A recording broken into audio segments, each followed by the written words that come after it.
Guys, bali na wala yung blade ng aking wiper na Velcro. Ang Velcro kasi branded to. May kamahalan tong Velcro mga tiknik. Pero dito sa tawag nito Friday Market, sa pangalan na ito, sa Harads, meron tayong mabibiling kaparehas na kaparehas. Kasi ang advantage nito ito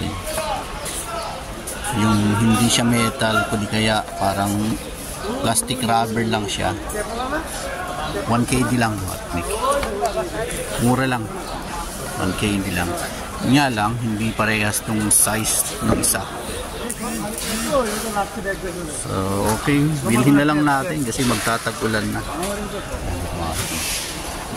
Dami nilang mga gamit pang sasakyan na mas mura kumpara sa labas.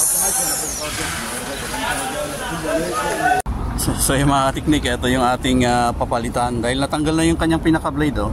Wala na yung kanyang pinaka, yung nagwa-wipe talaga ng dumi. Unlike ito, ito yung bago. Same size lang mga teknik, pero yan ibang size sa kabila. Kakabit natin. Yan, nakalagay dito high grade wiper blade silicone daw. So yan po siya mga teknik, meron pa siyang takip. Tanggalin natin yung kanyang pinakatakip. So ayun mga teknik, pinong-pino din, makinis din siya. Tapos ito yung kanyang kaya tanggalin natin. Yan, kung titignan mga teknik, medyo mas din ito ngayon. May takip yung kanyang support.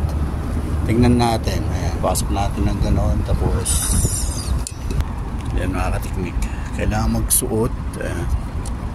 Susot mo lang ng ganon. So ayan na siya mga teknik, oh.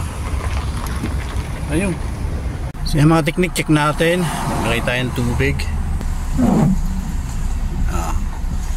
Nalilinis naman niya yung tubig. So okay na yan. Magtatagulan na kasi mga teknik. Kailangan nating i-prepare na yung ating mga kailangan.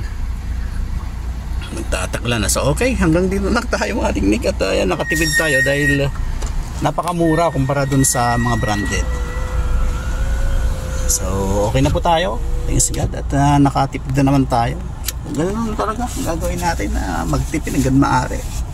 So ba't ka pa bibili ng mahal kung meron naman pala nabibiling mura?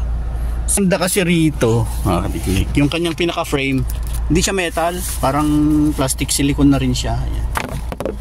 Mga plastic na rin, unlike yung mga yung mga conventional, yung mga lumukan.